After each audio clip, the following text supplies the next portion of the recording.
Entonces, ¿qué les parece si vamos al segundo libro de Crónicas, en el capítulo 33, verso 1 al 9?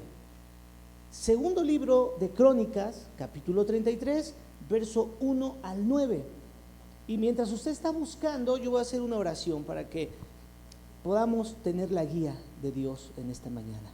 Padre, en esta mañana queremos poner, Señor, toda autoridad en tus manos. Queremos que tú, Señor, nos hables y que esta palabra, Señor, sea una palabra de bendición, de crecimiento y de que afirmemos nuestra vida aún más en ti. Toma nuestro corazón y haznos entender, Padre. En el nombre de Jesús, amén. ¿Ya estamos allí? Dice la palabra de Dios: de 12 años era Manasés cuando comenzó a reinar, y 55 años reinó en Jerusalén. Pero hizo lo malo ante los ojos de Jehová, conforme a las abominaciones de las naciones que Jehová había echado de delante de los hijos de Israel. Porque él reedificó los lugares altos que Ezequías su padre había derribado, y levantó altares a los Baales e hizo imágenes de acera, y adoró a todo el ejército de los cielos y les rindió culto. Y edificó también altares en la casa de Jehová, de la cual había dicho Jehová: en Jerusalén estará mi nombre perpetuamente. Edificó asimismo altares a todo el ejército de los cielos en los dos atrios de la casa de Jehová, y pasó sus hijos por fuego en el valle del hijo de Hinom, y observaba los tiempos, miraba en agüeros, era dado adivinaciones y consultaba a adivinos y encantadores. Se excedió en hacer lo malo ante los ojos de Jehová hasta encender su ira.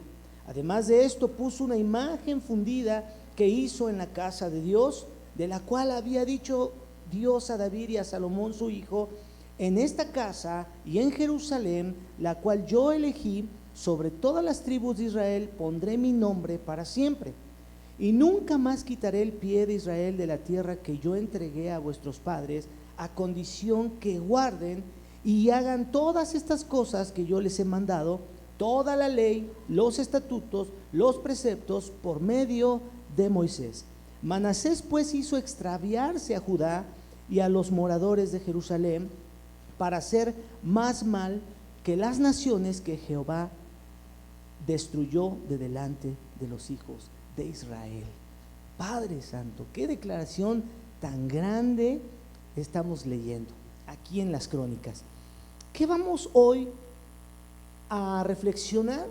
Esta predicación lleva como título el punto crítico y el punto de no retorno. Punto crítico y punto de no retorno. Es importante, hermanos, entender que el punto crítico se hace presente en todas las personas, seamos cristianos o no seamos cristianos, pero hoy vamos a enfocarnos el punto crítico en la vida del cristiano. Y vamos a entender primero qué es el punto crítico.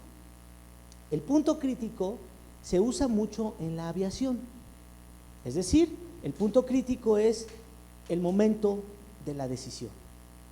¿Sí? ¿Cómo ocurre esto? Hace mucho tiempo platicaba yo con un joven, Giovanni, que estábamos en el Ajusco. Él estaba estudiando para piloto. Y entonces él comentaba que el punto crítico, este lenguaje que usan los pilotos, es cuando un avión sale del aeropuerto, punto de partida, y empieza a volar y a surcar los cielos, pero que entonces pudiera ser que ocurra algún desperfecto, alguna falla que tiene el avión, y entonces el punto crítico le hace tomar una decisión, sea que regrese al punto de partida, vuelva al aeropuerto, como hemos visto noticias cuando los aviones salen, hay alguna situación y regresan porque no pudo surcar los cielos. ¿Sí?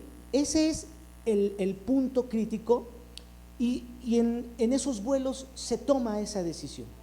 En la vida del cristiano, nosotros tenemos que entender que el mismo punto crítico llega a nosotros Y es el momento en donde Dios nos va a confrontar y nos va a decir, hoy puedes decidir seguir, híjole, en tu mal camino, vamos a ponerle plural, hoy pueden seguir en su mal camino y sufrir las consecuencias o volver a mí. O volver a mí. Y miren, me emociona predicar esto, hermanos.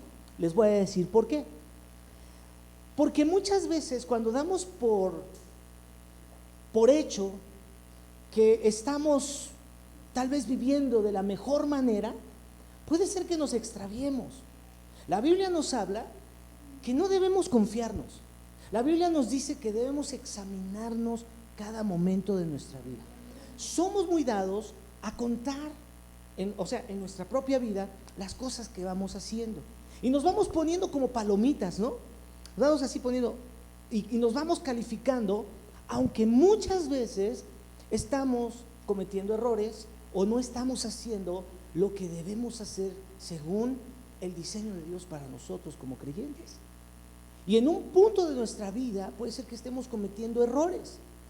¿Cuál es el tema a perseguir? Es que nosotros tenemos que retornar a Dios, tenemos que examinar nuestra vida, pedirle a Dios discernimiento, escuchar su voz, y si estamos en un error o estamos caminando mal o estamos viviendo de una manera incorrecta, regresar a Él para ser limpiados y perfeccionados, hermanos. Pero es necesario exponernos a la voz de Dios, al juicio de Dios, a la crítica de Dios, al examen que Dios nos pasa, no solamente el que nos pasamos nosotros. Porque recuerden, hoy en día estamos en una era donde estamos buscando métodos personales para hallar la gracia, métodos personales para decir, yo ya la libré, aunque sea de panzazo, pero ya estoy con Dios.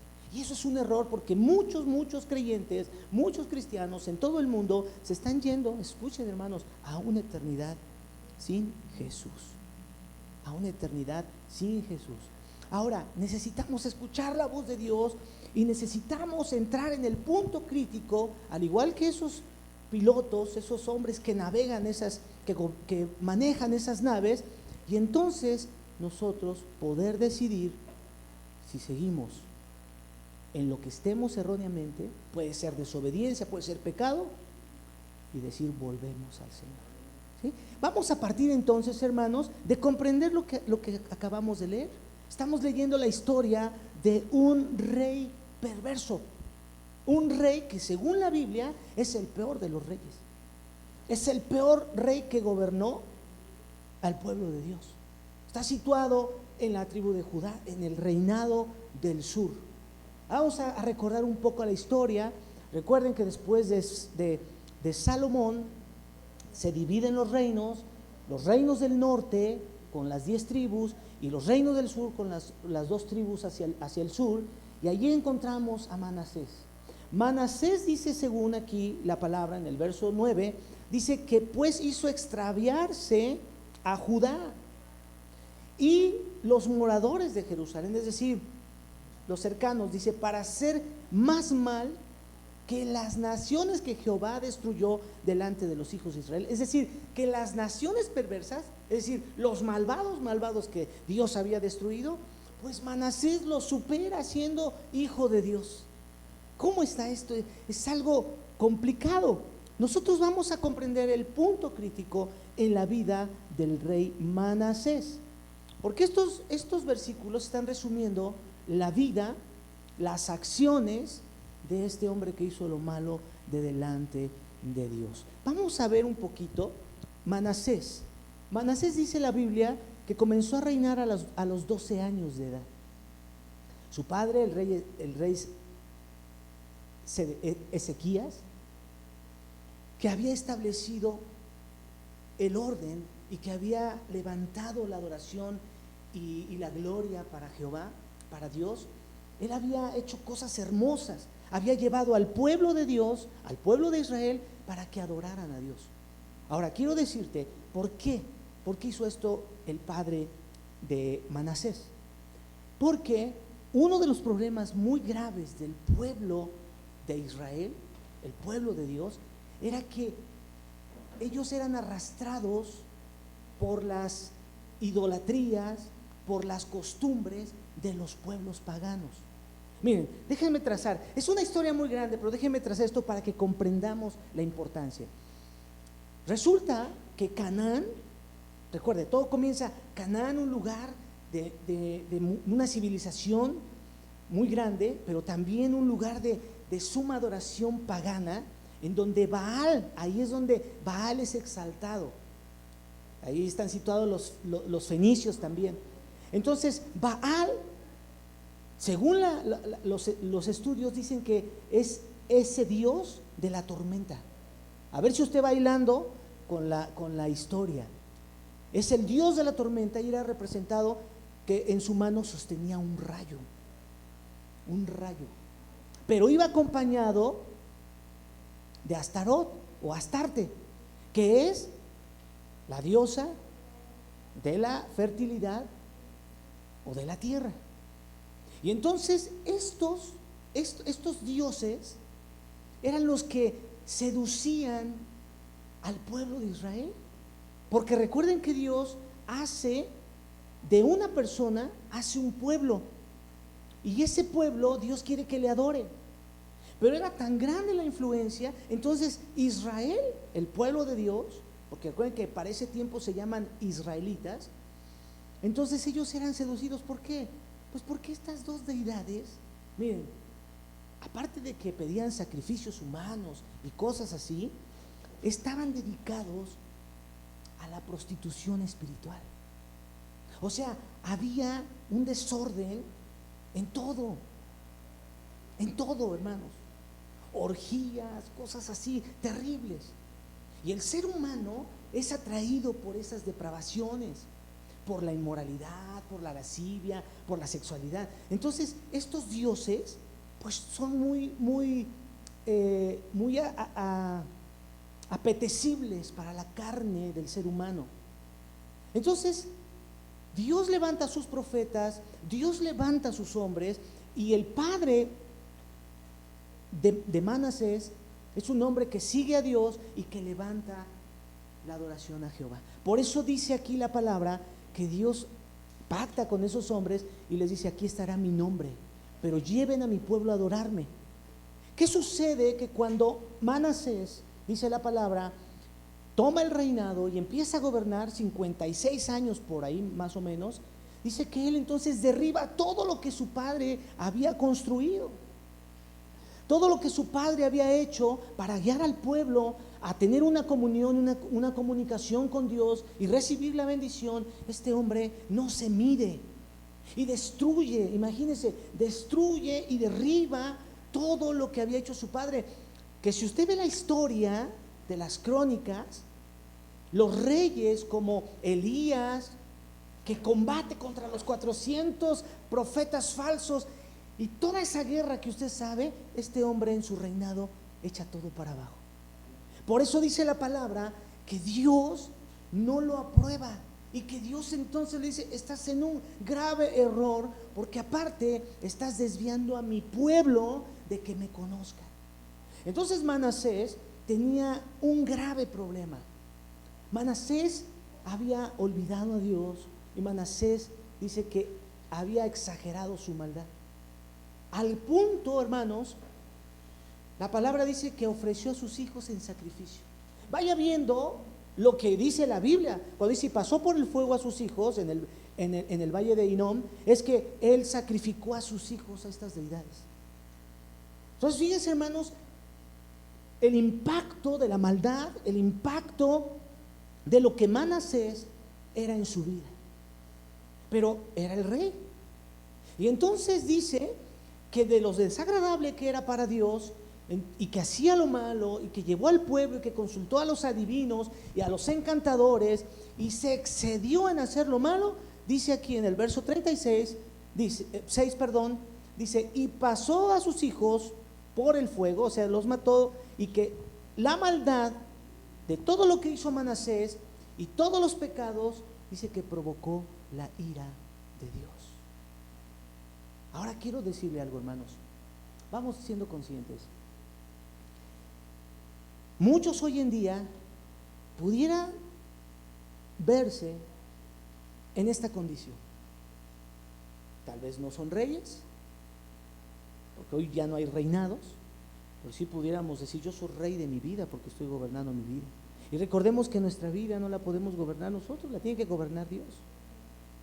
Y tal vez muchos se encuentren en esta condición de reincidir, de hacer lo malo, de buscar las cosas desagradables, viéndolas como buenas, pero dice la palabra que la misericordia y la templanza de Dios tiene un límite.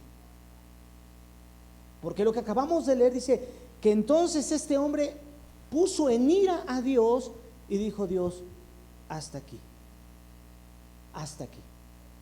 Y algo que nosotros debemos comprender, porque estamos en un tiempo, hermanos, en donde las doctrinas erradas te dicen: no te preocupes, Dios está trabajando poco a poco.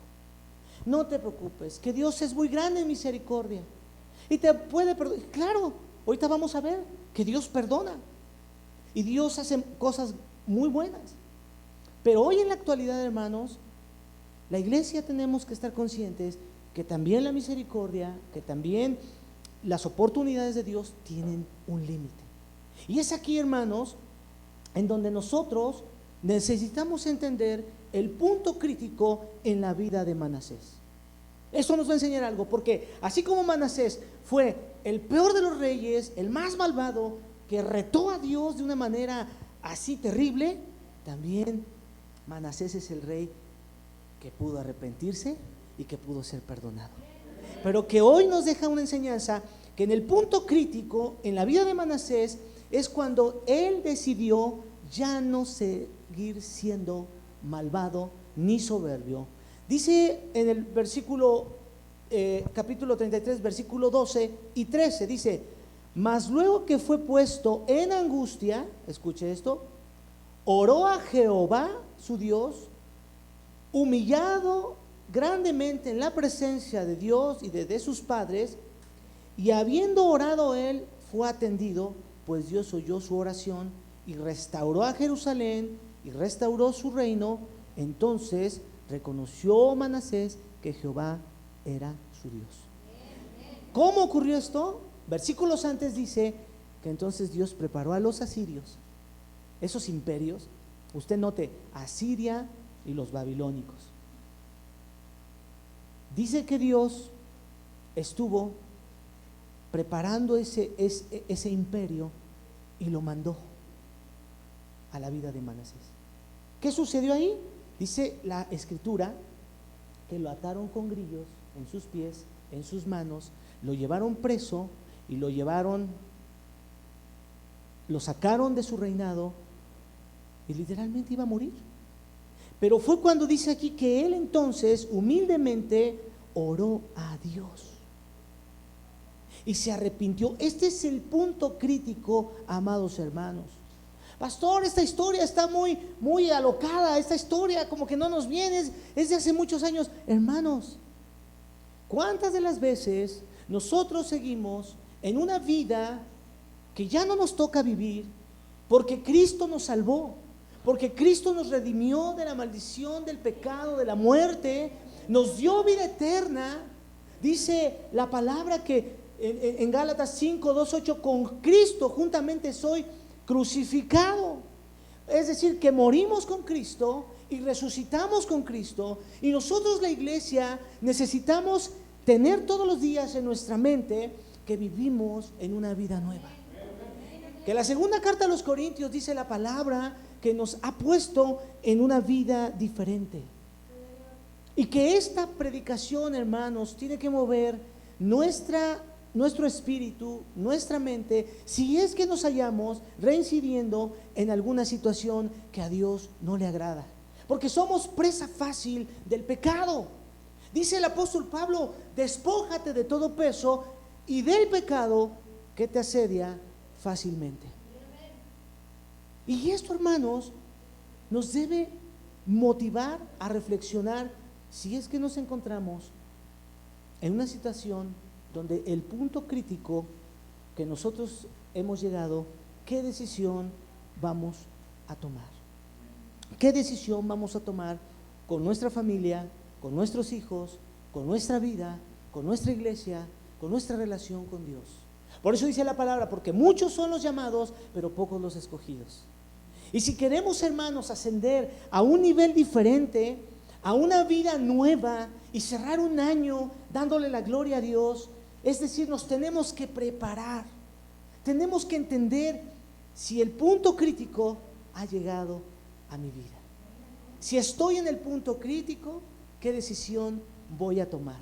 Por eso les decía que esta predicación no es tan sencilla, pero sí nos tiene que hacer reflexionar. ¿Qué pudiéramos nosotros entender si estamos viviendo en el punto crítico? Si en nuestra vida está habiendo amargura, si en nuestra vida está habiendo desorden, si en nuestra vida está habiendo desobediencia, si en nuestra vida, amados hermanos, estamos tomando la presencia de Dios, el sacrificio de Cristo a la ligera. ¿Y cómo podemos decir que a la ligera? ¿Cómo una persona toma la gran obra redentora a la ligera? Cuando entonces somos ingobernables. Cuando entonces, como le digo, empleamos un método nuevo. Hoy muchos cristianos están fríos, están muertos espiritualmente, porque han encontrado un método, fíjense hermanos, un método supuestamente de aprender de Dios, y es a través solamente del internet. Y la Biblia no dice eso. La Biblia dice que nos congreguemos. La Biblia dice que convivamos unos a otros. Dice la palabra que los fariseos le dijeron a Jesucristo: dinos la ley. Y él les dijo: un mandamiento nuevo les doy. Dice que amarás al Señor tu Dios con todo tu corazón, tu alma, tu mente, tus fuerzas, y a tu prójimo como a ti mismo. Ámense unos a otros. ¿Y cómo nos podemos amar unos a otros si muchas veces estamos renuentes a poder convivir con nuestros hermanos? En donde Jesucristo dijo: sopórtense unos a otros, perdónense unos a otros. Es solamente un ejemplo muy simple en donde pudiéramos estar nosotros en un error como Manasés, haciendo lo malo y lo contrario a lo que Dios ha establecido. Hoy estamos en una era así simple de ver un mensaje y decir: Señor, ¿cómo está mi vida? ¿En dónde estoy? He comenzado el vuelo, ahora llevo el control de este avión, pero estoy volando y tal vez haya un desperfecto. ¿Hacia dónde se dirige mi vida? Y reflexionar. ¿No dice el apóstol Pablo en la primera carta a los Corintios, en el capítulo 11, que cuando está instituyendo la cena del Señor, después de haber dicho el pacto nuevo, dice la palabra, amados hermanos, por lo tanto, pruébese uno, cada uno a sí mismo? Es decir, hermanos, constantemente tenemos que hacernos un chequeo, un escáner de cómo está nuestra vida, de cómo, como hijo de Dios, salvado por la sangre de Cristo, estamos actuando. El egoísmo se está apoderando de nosotros, la frialdad se está apoderando de nosotros, el desinterés se está apoderando de nosotros, el decir mañana, como quiera Dios me perdona, porque estamos en la hipergracia, ¿verdad? Muchos están predicando la hipergracia. Gracia infinita, gracia sin fin, gracia que sobreabunda, gracia. Pero yo he dicho: gracia que no te salva es gracia que no te cambia. Porque la gracia nos cambia, porque la gracia nos transforma. Y hoy, amados hermanos, necesitamos pedirle al Espíritu Santo que nos haga ver, porque Él es el que habla a nuestra conciencia, Él es el que nos avisa, dice que nos defiende o nos acusa. ¿Cuántos decimos amén? ¿Cuántas veces el Espíritu Santo no nos ha acusado? Tal vez hoy pasas de largo con tu esposa, como lo digo, ¿verdad? A ver, voy a hablar de los matrimonios. Tal vez ya no nos entendemos, él y yo ya no. Ha sido una vida hermosa, tuvimos hijos, bla. Pero ¿sabes qué? Él duerme en su recámara y yo en la mía. Ya tenemos 2 camas, una individuales, para que una a cada lado con su buró y su lámpara cada quien. Eso no es de Dios. Y a lo mejor uno dice: ay, así vivimos en paz. Eso no dice Dios. Dice: lo que Dios juntó, no lo separe el hombre. Pero es ahí, hermanos, como esas cosas, como otras cosas. Entonces, el punto de retorno, el punto crítico, perdón, es en el momento en el que decimos, no está bien lo que estoy haciendo. Hermano, hoy reflexiona, no me lo digas a mí. Yo sé que el Espíritu Santo está aquí obrando y puedes decir, ¿en qué área de mi vida estoy volando tan alto, pero mi avión ya lleva un desperfecto? Y tienes que tomar una decisión, porque lo he dicho, seguir navegando y sufrir las consecuencias de eso o retornar. ¿Qué vamos a hacer nosotros entonces en nuestro punto crítico? Vamos a entender que debemos tener cuidado de no llegar al punto de no retorno. Ay, esto me encanta. El punto crítico es importante porque nos previene de no llegar al punto de no retorno. Y quiero que volvamos aquí a Crónicas, pero que ahora en el capítulo 36, aquí nos dice la palabra del punto de no retorno. En el versículo 15 y 16 dice la palabra de Dios: y Jehová, el Dios de sus padres, envió constantemente palabra a ellos por medio de sus mensajeros, porque él tenía misericordia de su pueblo y de su habitación. Mas ellos hacían escarnio de los mensajeros de Dios y menospreciaban sus palabras, burlándose de sus profetas, hasta que subió, note esto, subráyelo, márquelo, dice, subió la ira de Jehová contra su pueblo y no hubo ya más remedio, por lo cual trajo contra ellos al rey de los caldeos, que mató a espada a sus jóvenes en la casa de su santuario, sin perdonar joven ni doncella, ni anciano, ni decrépito, todos los entregó en sus manos. Santo Dios, hermanos. Fíjese lo que es la ira de Dios. Y eso pasa con Dios. Con Dios pasa eso cuando estamos neceando, cuando ni siquiera estamos siendo conscientes que hemos llegado al punto de no retorno. Sí, hermanos.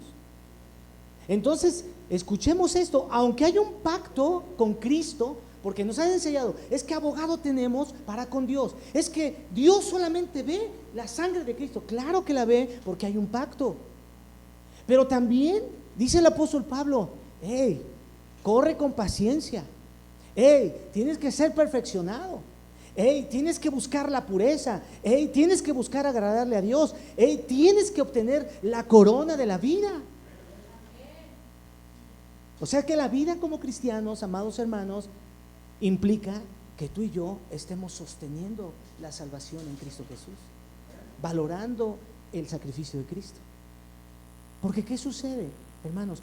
Llega un momento en donde la ira de Dios se desata en contra de los hijos rebeldes o desobedientes, o de su pueblo, o de su iglesia, y Dios pone un estate quieto.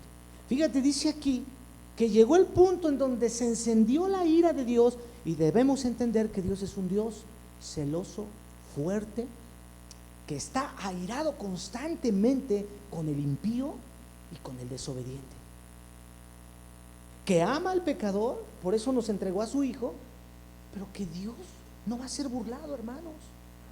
No dice, a ver, recuerden la palabra en Apocalipsis a las iglesias. Sí, yo sé que tienes buenas obras, yo sé que haces esto, pero tengo contra ti ciertas cosas. Y dice que has dejado tu primer amor, y así les dice varias cosas. Y entonces nosotros debemos entender, hermanos, que la gracia de Cristo pagó mi deuda, mi redención, pero que mis actos, que mi conducta, que mis decisiones, que mi manera de ser necesita funcionar conforme a ese pacto en la sangre de Cristo. Porque si no, entonces vamos a encontrar un Dios que reprende, un Dios que mete en juicio a su iglesia, un Dios que, o sea, que no va a ser burlado, hermanos. Que si pensamos que vamos a hacer cosas a la escondida, dice la palabra, yo conozco las intenciones de tu corazón y conozco todo, el futuro, el presente, porque de mí nadie puede huir. Dice la palabra, ¿dónde huiré? ¿Para dónde te puedes hacer, hermanos? Hoy tenemos que aprender a ver a Dios como nuestro Padre Celestial, como un Padre que no puede ser mentido, que no puede ser burlado, que tenemos que andar firmes en Él.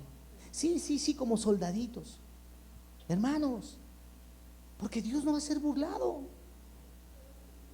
Entonces, muchos están desaprovechando el punto crítico y están llegando al punto de no retorno. ¿A quién le está hablando Dios en el capítulo 36? Al reinado de Sedequías. Ya habían pasado pues varios reyes después de Manasés, unos que habían hecho y habían seguido lo que Dios decía, y este rey Sedequías volvió a hacer lo malo delante de la presencia de Dios. Y entonces él habló con sus profetas, dice aquí la palabra, pero llegó un momento donde dijo Dios, ya. Entonces él preparó a los caldeos y dice que ellos los conquistaron, porque usted tiene que entender, en el tiempo de los reinados, que era un juicio para un pueblo desobediente, necio, de dura cerviz, que viendo a Dios no querían caminar con Dios, sino que, dice la palabra, hacían lo malo delante de él, comenzando con sus dirigentes y sus reyes. ¿De qué me aprovecha? De hoy, hermanos, hacer un alto en nuestras vidas. Es que necesitamos entender y comprender, hermanos, que nuestro Dios hoy nos está dando un momento a cada uno de nosotros para cumplir con un propósito, para detener y revertir como Manasés los daños que muy probablemente hemos generado. No sé, se me ocurre decir, te ha dominado, como lo estaba yo diciendo en el testimonio, la ira, la amargura, los malos pensamientos, las circunstancias que torcemos y que moldeamos para controlar a la familia, para controlar a la esposa, al esposo, a los hijos. De eso hablo, hermanos. Nosotros hoy no estamos como Manasés o como Sedequías, pero estamos en una familia donde tal vez estamos dañando, estamos lastimando o estamos, como dice aquí, descarriándolos a una vida distinta de lo que necesita saber nuestra familia.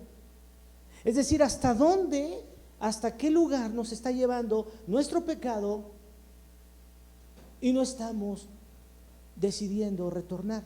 Sedequías retornó. Sedequías en el punto crítico dijo, necesito regresar a Dios porque tuve un padre que dio culto a Dios, que estableció la adoración a Dios y regresó. Ahora, el daño no lo pudo revertir. Eso le tocó a Dios hacer otras cosas, pero él sí pudo regresar a Dios y ser perdonado. Pero te voy a hablar de alguien que no entendió el punto crítico y que llegó al punto de no retorno. Y en el libro de Hebreos dice la palabra de Dios, hermanos, que Esaú, que había vendido su primogenitura, que aunque la buscó y lloró con lágrimas, le fue denegado, y que no hubo para él, dice, oportunidad de volverla a tener. Es decir, hermano, estoy hablando de lo siguiente, que como pueblo de Dios, como pueblo de Cristo, como iglesia de Dios, que podamos estar expuestos a que nuestros días terminen, hermanos, y no haber hecho una reconciliación con Dios y haber dicho, pensar que íbamos a estar porque salvo siempre salvo, y porque el sacrificio de Cristo ya lo hizo todo y yo no tengo que hacer nada y yo voy a estar en el cielo porque hice muchas buenas obras, porque estuve caminando con la Madre Teresa de Calcuta y con Gandhi, con muchos, leí todos sus libros y agarré la salvación. No, hermanos, el Señor, nuestro Dios, hoy nos dice que no sea demasiado tarde, como Esaú, que aunque lloró, no tuvo, o como el pueblo de Israel cuando estaban en el desierto del Sinaí, y dice que esa generación grande, de esto te debe impactar, hermano. Esto te debe simbrar. Escucha, dice que esa generación, incluyendo a Moisés, que es el mayor de los profetas, que aún el pueblo judío dice, le dijo a Jesucristo: conocemos a Moisés y nuestro padre es Abraham. Que lo tienen en alto porque es un hombre que caminó con Dios, que vio casi cara a cara a Dios. No entró a la tierra prometida y quedó postrada esa generación vieja, esa generación dura, esa generación que murmuró toda su vida en el desierto. Dice que no pasó. ¿Y te acuerdas del diálogo que le dice Dios a Moisés? Moisés pensó que ya se le había olvidado a Dios, cuando Dios le dijo que les diera de tomar agua de la peña. ¿Y sabes cuál fue el error de Moisés? No que si golpeó, no que sí, sino que lo hizo de mala gana. Pero Dios le dijo a Moisés: ¿sabes qué? Ya me tienes harto con el tema, no vas a pasar, olvídalo. ¿Cómo te sientes cuando te dice ya me tienes harto? Eso es lo que le está diciendo aquí, ya lo leyó. Oye, Señor, qué rollo con la tierra prometida, ¿cómo será? Le dije: ya me tienes harto. Mira, ven, nada más vamos a subir a este monte y la vas a ver. Pero tú y esa generación que no quiso retornar se van a quedar ahí. Y solo pasaron los jóvenes, la generación que nació, los niños que eran cuando salieron de Egipto y los que nacieron en el Sinaí. Eso, hermanos, nos tiene que hacer reflexionar. ¿Qué generación quieres ser tú? ¿De cuáles quieres ser tú? ¿De los que retornamos humildemente, o de los que, como Esaú, dicen aunque llores? Por eso dice la palabra, dice: en aquel día será el lloro y crujir de los dientes. Es que hoy en día, hermanos, no queremos llenar este púlpito de cosas motivacionales, sino de cosas eternas. Eternas, porque yo deseo que toda esta iglesia y todos los que estamos aquí, diga el Señor cuando estemos allá: a ver, está escrito en el libro de la vida, fulanito Pérez, Ulises Chirinos, pastor ponderado de la iglesia, casa de vida y adoración. Bien, siervo fiel, si estás aquí. En lo poco fuiste fiel, en lo mucho te pondré. Entra en el gozo de tu Señor con todos mis hijos de la iglesia. Y que todos, hermanos, denle un aplauso a Dios. Véase ahí. Ay, qué hermoso va a ser eso. Yo sí quiero decir, así agarrarnos de hermano, lo logramos, hermana. Mire, tanto sufrimos por la iglesia y fuimos y venimos y hicimos locuras angelicales. Aquí estamos. Estamos en las bodas del Cordero, hermanos. Aleluya. En las cosas que yo considero de mi persona, hoy yo sí le digo al Señor: hoy retorno, Señor, a tus pies. Hoy quiero retornar. Hoy quiero hacer las paces contigo y hacer las paces con lo que estoy haciendo en la vida y decir, como dice Juan 1: mas a todos los que le recibieron les dio potestad de ser hechos hijos de Dios. Y decir: soy tu hijo, Señor, tú eres mi Padre y yo quiero que tú sigas guiándome y obedeciendo yo a tu ley y a tu palabra. Ponte de pie, ¿qué te parece? Si tienes que arreglar hoy algo con Dios, hermano, mira, este es el mejor lugar para hacerlo. Y en esta iglesia, en este lugar, amados hermanos, no ponemos etiquetas.